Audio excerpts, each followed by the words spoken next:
anak didiknya. Selamat malam. Pernyataan dari laporan tadi membuat saya miris, merinding. Rasanya kita perlu melihat ulang diri kita sendiri. Apakah kita sudah melihat lingkungan kita sudah benar, apakah keluarga kita sudah benar. Tetapi dimensi dari sikap dan perilaku yang terjadi pada video mesum yang dilakukan oleh anak-anak SMP, menurut saya sangat luas. Apakah ini mungkin saja sebuah tindakan kriminal? Apakah ini memang remaja yang ingin tahu? Ataukah ini kesalahan pengajar? Begitu banyak dimensinya. Kita akan perbincangan ini bersama dengan narasumber yang ada di studio. Ada Pak Aris Mardika Sirait, Ketua Komnas Perlindungan Anak. Selamat malam. Ada Mbak Tara, psikolog. Terima kasih bersama kami. Ada Kang Acep, tentu saja yang sering bersama kita dan setiap malam hari Kamis malam di Gestur sebagai pakar semiotika. Sebelum kita berbincang dengan para narasumber ini, kami ajak Anda untuk mendengarkan pernyataan dari pihak keluarga anak wanita yang disebut-sebut sebagai pelaku dalam video mesum itu.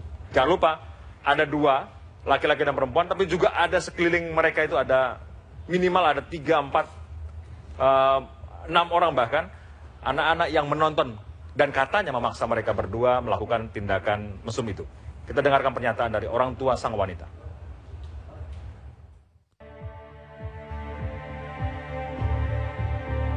Pertama kali sih saya bilang seperti udah kayak orang mati gitu, udah nggak punya harapan, nggak punya. Saya ngungsi itu karena waktu kejadian itu ya kita nggak tahu gitu kan, kita belum ngomong apa-apa, tapi di koran sudah blow up seperti itu kan, gitu. Akhirnya wah ini membahayakan ini, gitu. Besok pasti lebih ini lagi, gitu. Akhirnya telepon berdering terus sama istri saya, semua bilang dari polisi, malam ini juga harus melakukan TKP segala macam gitu ke tempat kejadian itu ini gitu. Terus saya pikir ini nggak benar gitu. Akhirnya telepon kakak ipar saya, tolong bantu gitu, gimana saya nggak ini, kamu bawa deh sekeluarga. Saya udah, habis itu kita di sana. Kan nggak merasa seperti penjahat gitu, cuma yang menjadikan itu saya udah jadi sampah masyarakat kelihatannya gitu. Itu yang menjadikan, jadi kita mau keluar juga tidak bisa, mau bagaimana, apalagi anak saya gitu kan gitu ya, gimana gitu kan, tidak orang, sedangkan kita berbuat benar aja orang kan kita negatif, apalagi sudah jelas terpampang seperti itu gitu. Mau dijelasin apapun juga nggak bisa. Gitu. Yang bisa kami lakukan ya udah sembunyi. Gitu. Hancur. Mesti bagaimana? Sampai sekarang saya nggak pernah ketemu siapapun juga, kecuali ya itu saudara pun saya tidak ada yang tahu. Gitu. Ya, nggak ada. Saya tanggung sendiri sama anak. Malu sekali. Perasaan sekarang ya itu tadi, hancur karena harapan cita-cita anak saya, sama saya malu sekali, sangat-sangat malu. Gitu. Ya ini, seperti tadi awal saya bilang, dia itu anak yang ceria gitu ya, artinya nggak kelihatan nggak sedih gitu. Sepanjang kita artinya gitu, dia memang kalau ada temennya dia kan heboh, suka, seneng gitu, jadi ini main apa gitu. Sekarang juga kalau kita temenin gitu, kita duduk, kita ngobrol sama adiknya, sama eyangnya gitu, sepertinya nggak ada masalah gitu. Cuma pas dia sendiri ini gitu, kelihatannya dia, saya tidak tahu kenapa dia diam, nggak ini gitu. Nah, kan kebiasaan dia tidur sama eyangnya kan gitu. Nah itu bilang kalau malam ini anak jadi ngigo terus ya. Dan gitunya ya itu takut, saya takut gitu. Akhirnya sekarang itulah orang tua dari sang anak wanita yang menurut pernyataan orang tuanya, ia dipaksa oleh sekelompok anak lain yang memaksa dia untuk melakukan tindakan mesum dengan tujuan, entah dengan tujuan apa, tetapi yang pasti dengan ancaman, menurut orang tua dari sang anak wanita perempuan. Apakah Anda bisa merasakan hancurnya hati seorang tua melihat anaknya seperti itu? Namun pertanyaan berikutnya adalah, ini bukti dekadensi moral atau tindakan kriminal belaka atau rasa ingin tahu remaja? Mbak Tara, sebagai seorang psikolog, Pertama kita lihat videonya dulu ya. Maaf, kita omongkan videonya dulu. Menurut Anda ini tindakan remaja yang biasanya punya rasa ingin tahu atau dimensi apa lain? Kalau misalnya kita lihat videonya ya, itu bisa terjadi dua hal. Antara memang itu pemaksaan, artinya kekerasan seksual, atau juga suka sama suka. Karena interpretasi orang bisa beda-beda. Tetapi apapun itu, sesuatu yang tertampilkan belum tentu itu yang sebenarnya, gitu kan? Kalau misalnya anak ini bisa tertawa-tawa, belum tentu emosi yang sebenarnya juga seperti itu. Oh ya? Gitu. Jadi apa? Kalau tertawa itu kan gembira mestinya. Betul, tapi secara psikologis ketika orang berada dalam suatu tekanan, dia bisa menunjukkan emosi dan perilaku yang justru berbeda daripada yang seharusnya. Misalnya, orang tertawa bisa aja itu merupakan cara dia untuk menutupi rasa takutnya, rasa cemasnya, atau harapan ingin diterima oleh lingkungannya, seperti itu. Kita belum tahu latar belakangnya. Tetapi Ya. ketika ada orang-orang di situ memaksa, taruhlah Anda mengatakan bahwa tertawa itu ekspresi lain. Tetapi mungkinkah rasa remaja itu juga punya rasa ingin tahu? Biasanya kan begitu. Betul. Apakah ini bisa terbaca dalam, kalau Anda melihat, tapi kalau tidak, tidak apa-apa. Kalau kita melihat dari sisi perkembangan psikoseksual ya, jadi masuk masa puber 13 sampai 18 tahun, itu anak punya rasa penasaran yang memang cenderung tinggi, termasuk dalam hal seksual gitu kan.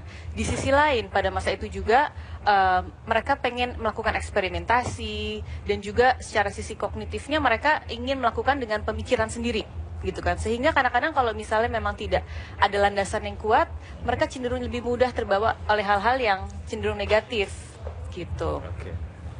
Kang Acep, wajah orang tua tadi memang sengaja kami blur, kami gelapkan, kami tidak ingin juga kemudian jadi konsumsi publik yang mungkin mempermalukan diri dan keluarga begitu ya. Tapi dari pilihan kata-kata, selain pernyataan bahwa kemungkinan sang anak juga mungkin bisa menikmati, mungkin juga tidak, tapi yang pasti keluarga berusaha melindungi anak ini karena punya masa depan. Ya. Jadi pilihan katanya defensif. Ya, menurut Anda? saya kira memang itu hal yang manusiawi ya. Kita bisa bayangkan kalau itu terjadi pada kita. Tetapi saya ingin melihat dari sisi gestur anak-anak ini ketika melakukan itu. Saya percaya pada orang tua tadi ya. Jadi saya tidak melihat ada ekspresi yang menikmati ya. Saya tidak melihat itu. Tadi tersenyum. Jadi saya ingin katakan bahwa ini adalah apakah itu dipaksa atau tidak ya. Jadi saya ingin mengatakan bahwa pelaku ini adalah korban. Jadi tidak ada pelaku menurut saya di dalam. Jadi ini gestur-gestur dari korban. Tetapi nanti akan kita perluas gestur korban ini apakah karena apa? Karena kalaupun di situ ada anak yang menyuruh, yang memaksa, maka anak yang memaksa itu juga korban menurut saya. Ya, jadi saya agak kurang setuju dengan kalimat suka sama suka, ya, untuk anak usia semacam itu. Ya. Jadi ada satu situasi yang membuat dia harus melakukan itu, sadar ataupun tidak. Jadi saya ingin katakan satu hal bahwa ini adalah satu gestur anak itu memang gestur korban. Ya, itu gestur korban itu apa? Yang bisa realnya kayak apa? Iya, jadi terus terang saya menonton sedikit ya. Ya, jadi dia menurut saya dia korban dari sebuah lingkungan, satu lingkungan mungkin lingkungan kehidupan kita modernitas media dan lain satu. Tapi kemudian yang lebih penting menurut saya juga dia merupakan dalam tanda kutip salah satu korban dari sistem pendidikan juga menurut saya yang sejauh ini dalam pengamatan saya memang agak dalam tanda kutip agak steril dari soal-soal proses melibatkan anak untuk belajar mengetahui tentang seksualitas, moralitas dan lain-lain. Itu satu ya. Kemudian yang kedua, saya ingin melihat gestur korban yang lain. Siapa itu? Gestur korban yang lain itu adalah masyarakat. Ya. Kenapa saya katakan begini? Karena kenapa masyarakat ikut menyebarkan video ini? Iya kan? Menurut saya masyarakat kan kalau kita katakan bahwa masyarakat itu nggak suka dengan yang permisif, gitu.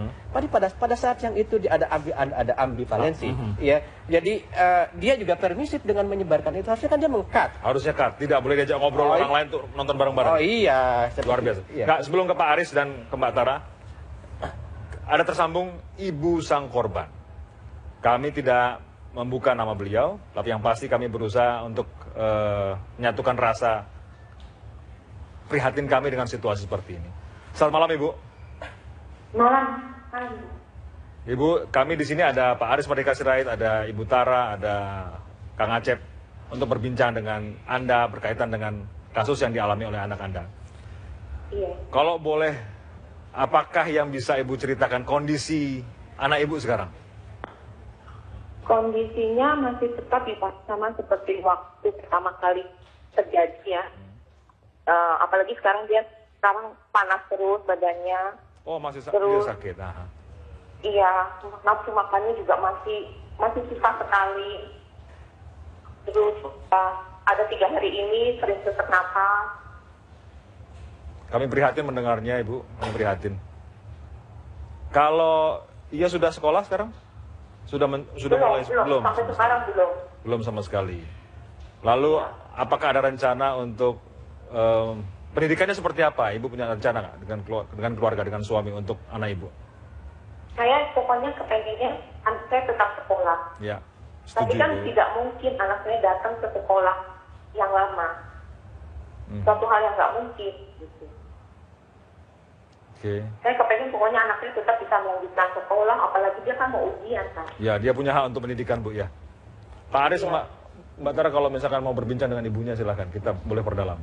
Ya, saya sudah tiap hari berbincang. Oh, sudah. Sudah. Ya, beliau dia. Dan harapannya bahwa kemarin sudah ketemu dengan wakil gubernur, kepala dinas dan kepala sekolah, itu harus diimplementasikan. Jadi kepala dinas DKI Jakarta harus betul-betul mengimplementasikan pertemuan kemarin pagi bersama dengan keluarga bahwa menjamin hak anak atas pendidikan. Itu dia. Ya, itu penting. Oke. Saya kira itu sudah. Sebelum ke situ, kami pasti akan ke sana, Pak Aris. Tapi kami ingin tahu, kalau boleh, pertanyaan pertama yang mungkin akan sampai kepada kasus ini adalah bagaimana Ibu bisa sampai melaporkan situasi ini ke polisi? Bagaimana caranya? Awalnya saya lihat dari Twitter anak saya, Pak. Jadi pada saat saya Justru buka dari Twitter, anak ya? Saya, iya dari Twitter. Jadi saya lihat di situ banyak tweet yang mengatakan anak saya itu bisa pelacur. Terus anak saya dikatakan maaf ya Pak ya cabul. Iya. Anak saya disuruh melacurkan diri dan itu akhirnya saya tanya kenapa kamu bisa ada kata-kata seperti itu di Twitternya. Akhirnya dia cerita semuanya. Tapi terus dari cerita dia, dari nama-nama yang disebut, saya teleponin anak-anak itu. Saya teleponin satu-satu, tapi semuanya pada bilang saya tidak tahu tante, saya tidak tahu tante. Gitu. Dan yang terakhir itu saya bilang, tante udah tahu semua ceritanya. Tante mau kamu ngaku. Saya bilang begitu. Sama Kepada anak-anak salah itu? satu. Yang geng itu, Kenapa? menurut Ibu itu? Kenapa, Pak? Anda bertanya pada geng itu? Tidak. Nama Dan yang disebut saya tanya anak Anda. kepada si A, terakhir itu telekomunikasi saya terakhir pada si A. Ada apa? Saya bilang gitu. Dia bilang nggak tahu tante. Saya nggak tahu itu. Tapi ternyata dia SMS anak saya. Lo cerita apa sama mami lo katanya gitu. Waduh, Terus itu. anak saya jawab, gue udah cerita semua ke nyokap gue. Nyokap gue udah tahu dan mau lapor polisi. Bilang gitu. Terus si A bilang, oh diam, sambil dia tulis WK ya wak gitu. Itu kan kayak ngek gitu loh Pak. Wah, baik Ibu, kami perlu diskusi ini juga dari kacamata psikolog dan juga dari pakar komunikasi. Karena menurut saya ini menjadi sangat penting untuk memperdalam pernyataan-pernyataan aneh tadi dari teman-teman anak Ibu. Kita break dulu Bu, Ibu jangan kemana-mana ya, kami akan kembali dengan Anda dan juga di Gestur.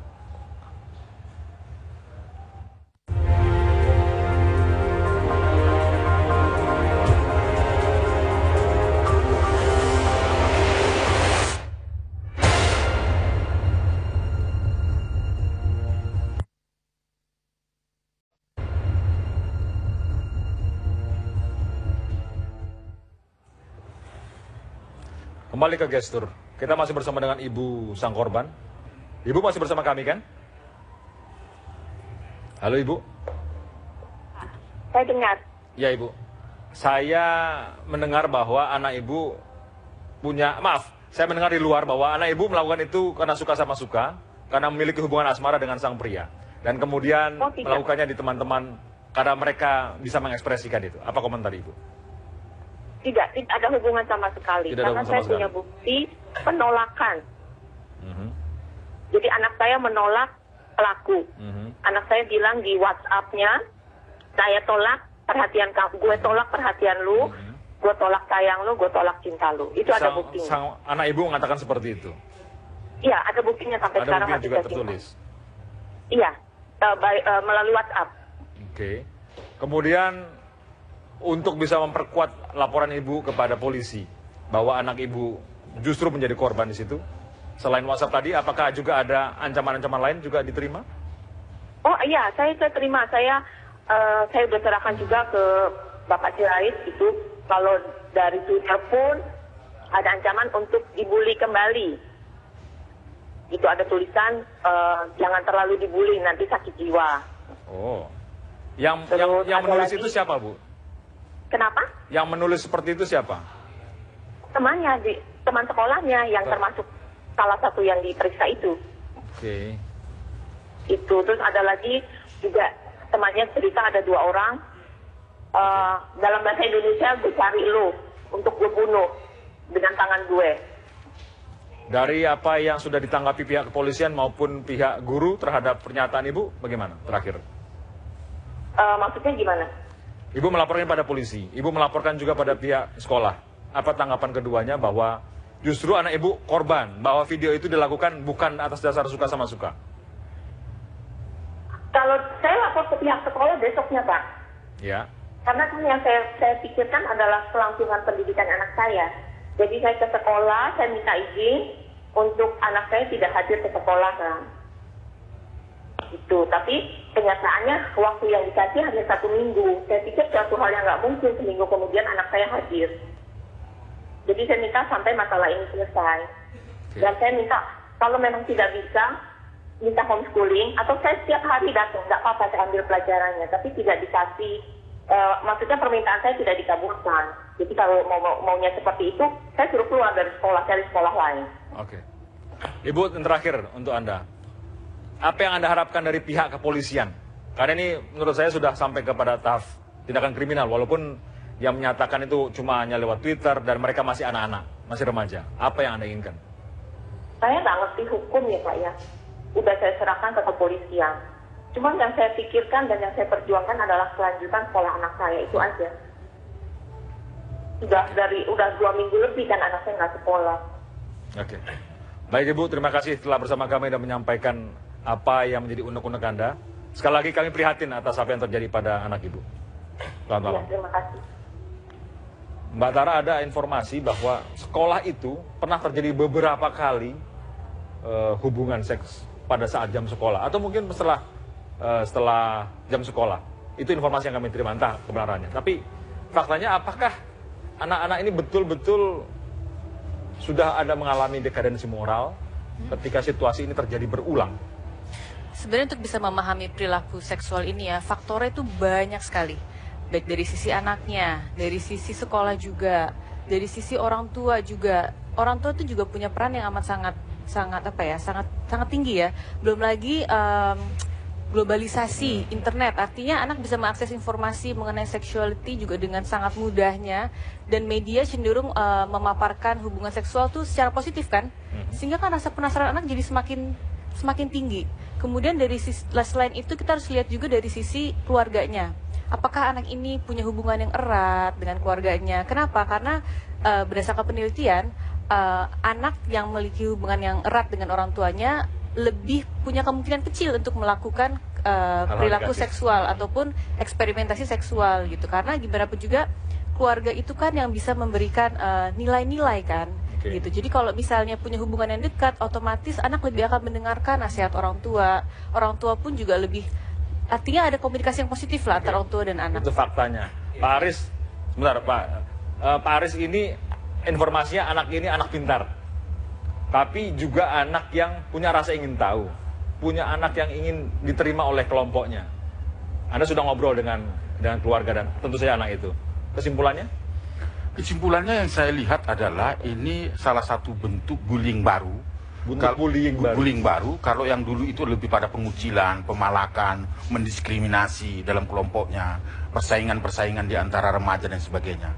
Tetapi sekarang bentuknya adalah ini sedang berkembang, bullying yang dipengaruhi dengan mengimitasi situs jejaring internet dan sebagainya. Itu dalam bentuk kekerasan seksual. Ini yang terjadi.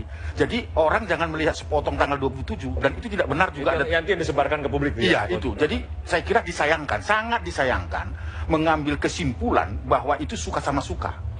Padahal sebenarnya ada peristiwa-peristiwa sejak bulan Juni, Juli, Agustus, September itu puncaknya tanggal 13 Oktober, di mana F dan AE itu difasilitasi untuk di satu ruangan, yang mereka tidak tahu itu diambil gambarnya, lalu itu dipakai juga sebagai bully lagi untuk melakukan tanggal 20 Oktober.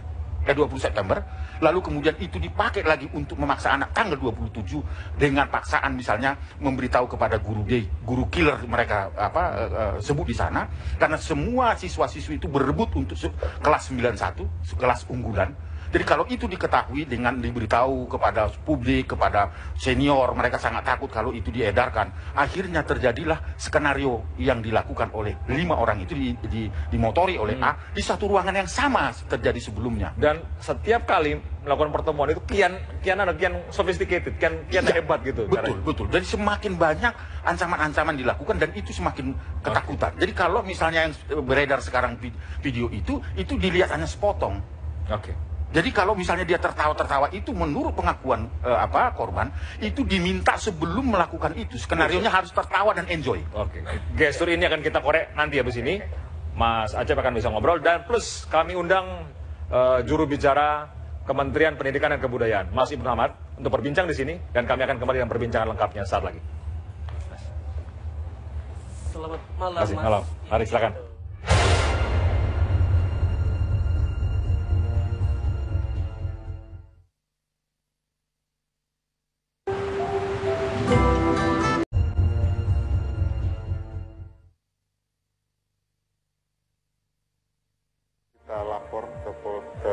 Sebelum kita lapor ke polisi gitu kan, pihak sekolah sudah bukannya simpati sama kita gitu, artinya juga dia membalikan faktanya gitu. Istilahnya ini kejadian suka sama suka gitu. Artinya kan mereka memang lepas tangan, tidak mau bertanggung jawab gitu. Nah, kalau dibilang kita orang tua yang tidak bertanggung jawab gitu kan, kita bisa menunjukkan anak kita berprestasi di situ gitu, dan waktu kejadian itu ada di sekolah, itu tanggung jawab siapa? Tapi mana sekolah telepon ke istri, ke kami, nanyain bagaimana keadaannya, nah itu enggak. Waktu telepon itu bukan ngajak gitu, dia minta ke kami gitu untuk mediasi. Kenapa minta mediasi? Kenapa waktu kita datang ke sekolah nggak dilayani? Gitu. Sekarang begitu kita sudah lapor polisi, minta mediasi. Gitu. Kan berarti ibu tahu kan? Gitu. Bisa dibaca. Mereka mau ngajak menyelesaikan masalah, mau tanggung jawab, apa mau sembunyi? Kalau nuntut enggak, ya gitu. Artinya saya minta gitu. Apapun nanti bentuknya itu, anak saya tetap dua-duanya. Anak saya mungkin bisa tetap masuk sekolah ya di tempat yang lain gitu. Tapi anak saya mau anak saya dapat fasilitas pendidikan tanpa dia harus kelihatan publik. Saya nggak tahu bentuknya seperti apa gitu. Dan Jakarta sekarang bukan tempat yang aman buat saya. Gitu. Pernyataan dari sang ayah untuk meminta dukungan bagi anaknya. Kang Acep, sebelum ke Mas Ibnu. Ya, kalau kita perhatikan apa yang terjadi antara orang tua dan sekolah, ini kan seolah-olah bahwa apa yang terjadi di sekolah itu terpisah dengan apa yang terjadi di keluarga dan sebaliknya. Ini yang saya katakan tadi bahwa ini bagian dari sistem pendidikan kita yang menurut saya belum melibatkan semua pihak di dalam pendidikan itu. Sekolah itu seolah-olah satu lembaga yang terpisah dari masyarakatnya. Mestinya kan menurut saya antara orang tua dan kemudian sekolah dan lain ini kan menghadapi ini sekolah sebagai institusi atau sekolah orangnya? Saya kira institusi dan juga orangnya. Sebagai institusi dia juga harus punya hubungan dengan masyarakatnya. Maksudnya masyarakat itu harus memiliki juga sekolah itu gitu loh. Ini kan tidak terjadi karena saya melihat tidak ada sistem yang dikembangkan untuk mendudukan sekolah itu di dalam konteks masyarakat. Itu satu. Tapi saya ingin menyambung tadi dengan hal yang gestur ya. Satu hal yang saya sayangkan adalah nanti Mas Ibnu akan berbicara kenapa ini terjadi. Saya menyayangkan sikap pemerintah ya yang tidak melihat ini sebagai sesuatu yang luar biasa. Padahal menurut saya ini sangat-sangat luar biasa. Kalau kita bandingkan dengan peristiwa Akil Mohtar ya, dia kalau terbukti bersalah, dia 20 tahun di penjara, dia mati di penjara, selesai. Ini masa depan loh.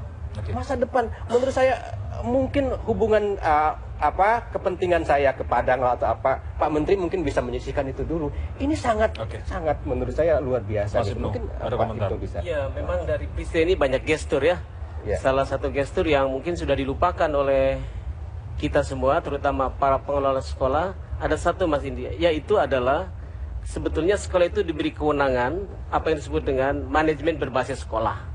Jadi kalau ada kritik misalnya kok tidak partisipatif, peraturannya, fasilitasnya sudah diberikan itu. Jadi sesuai dengan peraturan yang ada, itu sekolah itu diberikan kesempatan yang seluas-luasnya untuk mengelola sendiri. Mas Yeko menyalahkan dari manajemen sekolah? Tidak, maksud saya bukan menyalahkan. Iya. Ini harus menjadi gestur semua sekolah menghidupkan kembali kesadaran tentang manajemen berbasis sekolah, karena di sana diamanatkan. Kalau berkaitan dengan akademik, itu melibatkan Dewan Pendidikan. Kalau itu berkaitan dengan non akademik, melibatkan komite sekolah, perwakilan siswa, kemudian orang tua dan masyarakat sekitar. Jadi harapan Kang Acep tadi supaya masyarakat dilibatkan itu sudah diwadahi. Sebetulnya sudah ada. Jadi ini harus menjadi pelajaran kalau menjadi ini suatu keharusan atau bencana nasional begitu ya sebut. Ya itu ini pelajaran. Jangan sampai lupa gitu bahwa sekolah ini punya kewenangan untuk memanage sekolah. Jadi rupanya kepala sekolahnya nggak berani kali ya. Menambahkan ya bahwa pemerintah itu selalu melihat peraturan yang lain yang dibuat itu sebagai sebuah keputusan politik. Apa yang saya maksud dengan keputusan politik itu begini, ini ada banyak sampah nih, ya udah gua buatkan tong sampah, selesai. Tidak ada pendampingan gitu. Yang menurut saya harus ada mendevelop itu memang harus ada sistem yang fungsi pendampingan itu oleh pengawas. Jadi di sekolah itu ada kepala sekolah, dia guru, sekolah manager, ada guru sebagai pendidik, artinya memberi pelajaran dari pengetahuan sampai karakter, dan ada pengawas. Di atas pengawas ada dinas pendidikan. Dinas pendidikan. Iya, jadi oleh karena itu. Jadi jangan apa-apa kementerian, jangan apa-apa kementerian. Tidak menghindar juga. Jadi tapi memberikan proporsi seperti Pak Menteri ketika ditanya wartawan, tunggu dulu, kan ada gubernurnya. Iya. Makanya Pak Jokowi juga sudah merespon. Ada wakil gubernurnya, Pak Ahok sudah memberi respon. Ada kepala dinasnya sudah memberi respon. Bisa diterima jawaban itu? Semua sudah memberi respon ini. Saya kira ini kasus ini harus menjadi refleksi bersama ya. Ini bukan soal dihukum atau tidak dihukum, tapi ini digunakan momentum terhadap satu kebobrokan manajemen sekolah. Karena manajemen sekolah itu bagian dari salah satu bagiannya adalah fungsi pengawasan. Kok yang digebukin sekolah melulu? Jangan-jangan anaknya sendiri yang punya masalah? Karena Undang-Undang Perlindungan Anak menyatakan pasal 54 bahwa lingkungan sekolah wajib hukumnya menjadi zona anti kekerasan termasuk kekerasan seksual dan fisik, baik dilakukan peserta didik, guru maupun lingkungan sekolah. Itu artinya manajemennya adalah bagaimana fungsi pengawasan itu ketat. Artinya apa? Murid harus bersih semua sebelum ditutup sekolah, guru-gurunya nggak boleh pulang. Itu satu persyaratan sekolah unggulan. Nah, apa yang terjadi tidak terjadi. Pada hari Jumat, anak-anak disuruh sholat Jumat, yang lainnya piket dan sebagainya, itu tidak ada kontrol gitu loh. Dan itu terjadi berulang-ulang. Kan sholat Jumat, mungkin beristirahat. Mereka kan buktinya apa yang terjadi itu tidak ada pengawasan yang ketat di situ. Gitu loh. Jadi fungsi pengawasan itu menurut saya ini kejadian kebobrokan manajemen itu. Oleh karena itu menurut saya ini bukan soal dihukum atau tidak dihukum, tapi bagaimana ini momentum kita untuk menggunakan itu, refleksi kita sebagai orang dewasa. Kenapa anak punya perilaku seperti itu? Ya, gitu loh, itu penting gitu loh. Jadi bukan ini suka sama suka lalu dihukum, lalu kriminal. Besok lagi akan terjadi kalau misalnya dihukum, ada sekitar sekian orang itu mau dihukum, lalu dikeluarkan dari sekolah. Apakah itu menyelesaikan masalah? Tapi sekali lagi tentu saya mau mengatakan bukan membenarkan perilaku itu, bukan. Tetapi itu harus kita pakai sebagai momentum untuk kita mendidik anak. Momentumnya kita akan diskusikan sesaat lagi. Kita break dulu. Kami akan kembali. Karena ini persoalan penting, bencana nasional kalau bisa saya bilang untuk urusan psikologi anak-anak di sekolah.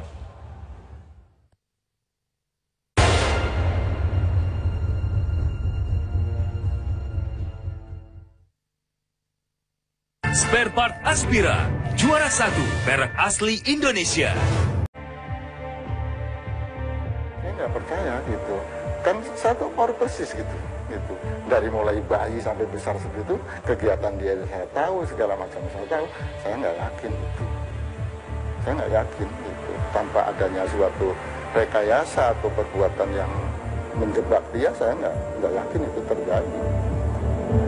Makanya ya, saat runtut ke belakang itu memang keluar dia minta keluar sekolah, minta ini kan itu tahapannya seperti itu. Memang dia ada tekanan, tapi saya nggak nyangka kalau sampai mereka berbuat senakal itu. Saya nggak ini, tapi saya nggak percaya sampai sekarang juga. Dan anak saya berkali-kali saya udah tanya sampai psikiater sampai ini, dia tanya semua jawabannya selalu sama, konsisten seperti itu.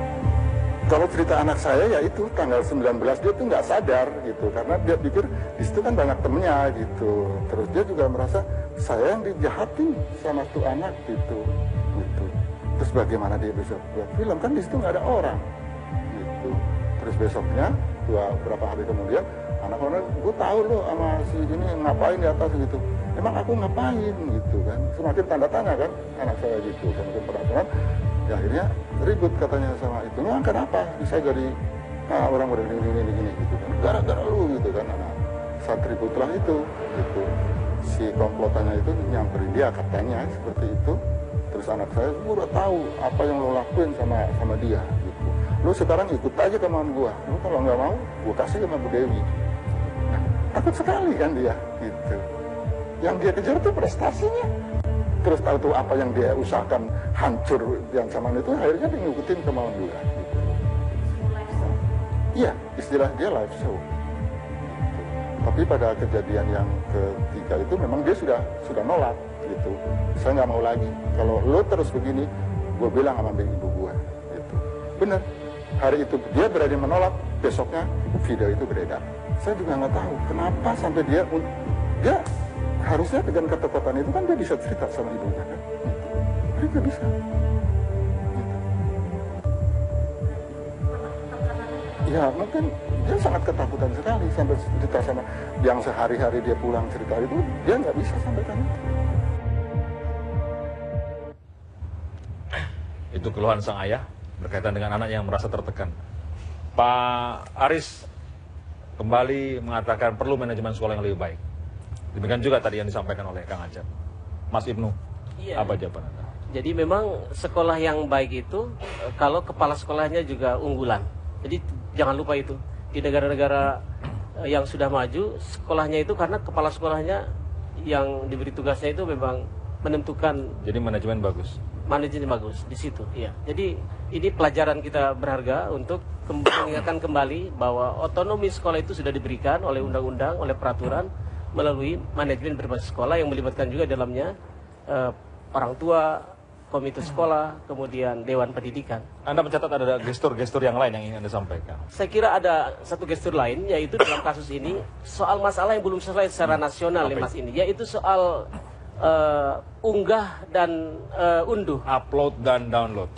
Kan kalau kita pikir unggah dan unduh itu tidak berjalan dengan sendirinya, ada mesin yang berjalan dan ada yang mengendalikannya. Siapa itu? Perusahaan-perusahaan.com. Sekarang bisakah pemerintah yang berwenang untuk yang mengatur unggah dan unduh itu bersepakat bahwa Anda berusaha di tanah air kami di Indonesia, ada undang-undang anti pornografi, ada undang pendidikan, ada undang perlindungan anak. Saudara bersedia nggak menolak yang sifatnya pornografi dan pornoaksi, baik yang mengunggah maupun mengunduh dengan sistem? Anda mengunggah selalu ada alasannya gini, Bang Indi. Nanti kalau dilarang satu situs, ribuan situs lain akan muncul. Kok ngalah pada teknologi buatan para ahli juga? Kenapa tidak punya ahli? Lebih dari itu. Anda mengarahkan arah senapan ke orang lain ya? Tidak. Sebab siapapun bisa merekam dirinya atau pasangannya, tapi kalau begitu mau mengunggah tidak ada fasilitas, ditolak, ya untuk dirinya aja. Tapi ini kan kesempatan merekamnya ada, mengunggahnya juga, mengunggahnya juga luas, mengunduhnya juga luas. Padahal Mas Indi. Tapi saya kira di balik semua itu, di luar semua itu adalah moralitas ya. Dan moralitas itu adalah persoalan pendidikan. Saya ingin mengatakan tadi soal sekolah unggulan atau kepala sekolah unggulan. Menurut saya munculnya sekolah unggulan, munculnya kepala sekolah unggulan itu juga problem di dalam pendidikan. Mestinya semua sekolah unggulan dong. Jadi gini, semua, ya saya kira dari soal unduh ini gini, iya, maksud saya. Iya. Jadi kita belajar dari ini kebijakan publik itu masanya begini. Kebijakan publik itu definisinya ada orang yang mengambil keputusan lalu publik yang melakukan.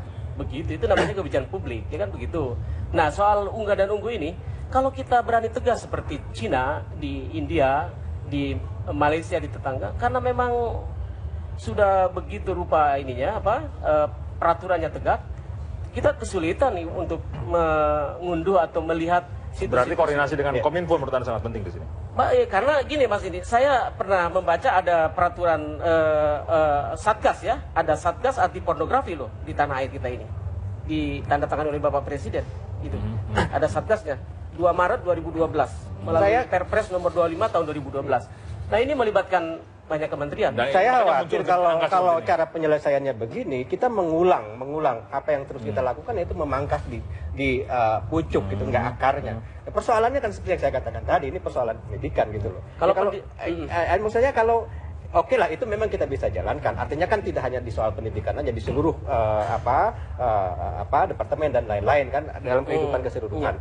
Nah, tetapi menurut saya kalau kemudian teknologinya yang kita salahkan atau apa ya, jadi ini memangkas bagian atas gitu loh. Ada gestur lain kalau gitu saya ingin tambahkan, Mas Indi. Masih ada kesempatan ya? Ya, silakan. Gestur lain adalah tidak konsisten kita menegakkan anti pornografi.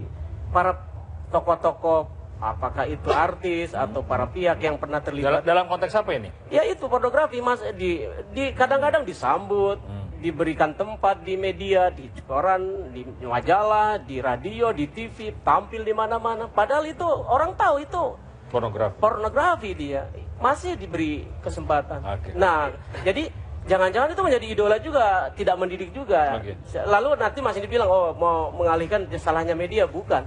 Kalau kita konsisten, kalau kita konsisten, dan kita harus catat bahwa ini satu jenis persoalan dalam pendidikan. Karena ada hal lain juga, misalnya tawuran pelajar dan lain-lain. Ini kan satu benang kusut yang saling berhubungan. Gitu. Menurut saya kita harus sampai sebentar lagi kita akan sampai segmen terakhir. Ini menjadi catatan buat kita semua. Mungkin tidak akan sampai solusi ya, tapi paling tidak menjadi catatan. Tapi saya ingin dengarkan nanti Mbak Tara, karena melihat kembali ini anak-anak, bully seperti apa. Termasuk juga gambarannya pemerintah mau apa dengan berikutnya. Di segmen berikutnya, di segmen terakhir, di gestur.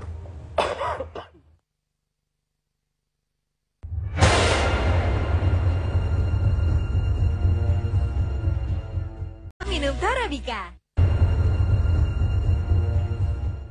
Yes. Saya ingin dengarkan Mbak Tara. Ini menurut saya ini panjang nih, urusan psikologi, urusan manajemen, urusan kriminal, jangan-jangan. Saya setuju, ini masalah yang sangat penting dan panjang. Jadi kalau sebenarnya ya, kalau ini kan perilaku remaja. Ini kita bicara masa depan anak-anak loh, masa depan remaja. Jadi ada baiknya supaya kita juga tidak melempar masalah ini, apakah ini salah ini, apakah salah itu. Tapi ini saya rasa faktornya terlalu banyak gitu. Jadi baiknya mau semuanya introspeksi satu persatu. Baik itu pendidikan, baik itu sistem unduh, baik itu orang tua. Karena ketika anak ataupun siapapun lah yang melakukan perilaku menyimpang, itu pasti dorongannya banyak. Nggak cuma kan satu hal kemudian dia melakukan hal yang menyimpang, itu pasti faktornya banyak sekali. Jadi ada baiknya supaya kita tidak saling menyalahkan, tapi kita juga harus bisa lihat dari sisi entah itu pelaku, baik itu juga korban. Sebenarnya apa sih yang terjadi? Karena mereka masih anak-anak, dan ini kan kelangsungan ke depannya mereka traumatisnya ini kan dari peristiwa ini kan besar sekali gitu. Layak untuk diperhatikan. Pak Aris. Ya, saya kira sekali lagi menurut saya pemidanaan itu adalah bukan solusi yang terbaik untuk konteks anak-anak. Tetapi bagaimana sekarang menggunakan momentum ini untuk menjaga dan melindungi anak-anak supaya tidak, khususnya para remaja, berperilaku seperti itu. Komnas Perlindungan Anak tentunya tidak bersepakat dengan perilaku yang sedang menjadi topik ini. Tapi bagaimana kita gunakan ini momentum, termasuk introspeksi terhadap manajemen sekolah, manajemen rumah tangga juga, orang tua, ya, di mana ketahanan keluarga sudah mulai, norma-norma juga sudah mulai hancur dan sebagainya. Tetapi juga pemimpin-pemimpin termasuk pemerintah juga, gitu loh. Itu tidak boleh. Jadi tidak bisa berdiri sendiri hanya disalahkan dengan anak itu. Tadi ibunya mengatakan anaknya dalam keadaan depresi berat, gitu. Kalau itu misalnya dia perhadapkan dengan bahwa ini adalah pelaku misalnya, terus kemudian dihukum, katakanlah, terus kemudian yang mengunduh dan mengunggah itu kena undang-undang ITE, lalu kemudian kena 4 tahun penjara, kemudian tidak lagi sekolah, apakah itu solusi? Karena pengalaman kami itu beberapa kasus sebelumnya sudah terjadi, dihukum tetapi terjadi juga di SMP 4. Menurut saya sekali lagi, mari kita gunakan ini momentum, jangan hanya sekedar mempersalahkan, tapi tanggung jawab kita sebagai orang orang dewasa maksud saya, untuk melindungi anak-anak itu. Ya, saya ingin menutup begini. Tadi di awal saya katakan bahwa tidak ada pelaku di dalam peristiwa ini, semua korban. Jadi artinya semua harus diselamatkan. Nah, kalau kita bicara semua harus diselamatkan, maka titik pentingnya menurut saya yang harus diselamatkan itu adalah pendidikan. Itu dia. Kalau kita bicara aturan dan lain-lain, saya terlalu sering mendengarkan hal-hal yang ideal seperti yang disampaikan oleh Mas Ibnu tadi. Tetapi at least di dalam masyarakat ini selalu terjadi seperti. Artinya apa? Ada sesuatu yang tidak beres di dalam sistem pendidikan kita. Saya kira begitu. Mas Ibnu terakhir. Kalau tidak beres, mari kita bereskan. Iya. Salah satunya kita tegakkan kembali manajemen berbasis sekolah. Kalau Mas Acep menuntut keluar dari kungkungan, walaupun Mas Acep mungkin tidak setuju dengan saya, kurikulum 2013 itu tujuan keluar dari sistem yang karena katanya kurikulum sekarang terlalu hafalan lah, terlalu ini. Kurikulum 2013 menekankan pada aspek. Tapi sekali lagi untuk korban ada perhatian khusus tentunya dari pihak pemerintah. Korban sudah diperhatikan oleh kepala dinas, jalur juga tetap banyak, mulai dari pindah sekolah, homeschooling, bisa jalur non formal, paket B berarti tersedia. Saya berharap bahwa konsisten terhadap keputusan rapat yang dilakukan kemarin pagi bersama dengan Pak Wagub, Pak Ahok, keluarga dan kepala sekolah itu harus diimplementasikan. Jangan tunggu-tunggu lagi. Gitu. Hak anak atas pendidikan adalah merupakan hak asasi. Kita kembali prihatin, tapi mudah-mudahan menjadi lebih baik pelajaran buat kita selanjutnya. Terima kasih telah bersama kami di Gestur. Jangan lupakan Apa Kabar Malam sesaat lagi. Selamat malam.